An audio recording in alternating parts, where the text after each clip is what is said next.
তোমরা যারা আগের ব্লগ দেখেছো তারা তো দেখে হবে যে আমরা সিনেমার টিকিট কেটে নিয়ে আমরা সিনেমা হলে ঢুকে পড়লাম। প্রথমেই গিয়ে দেবশ্রী রায়কেই দেখতে পেলাম, কিন্তু আমরা তো সেটা দেখতে যাইনি। আমরা যা দেখতে গেছিলাম তা কিছুক্ষণের মধ্যেই শুরু হলো। আর ওখান থেকে দিয়েছিল একটা করে চশমা।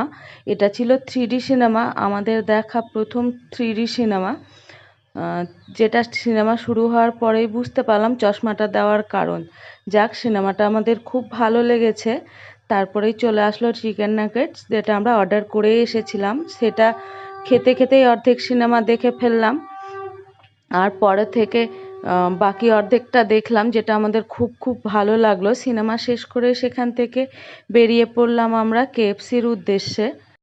সেখানে এসে আমরা অনেক কিছুই অর্ডার দিলাম, যা ছিল আমাদের কাছে অনেক দামি, কিন্তু খেতে একটুও ভালো লাগলো না। কিন্তু যেহেতু অনেক টাকাই লেগেছিল তাই সম্পূর্ণটা খেয়ে বেরিয়ে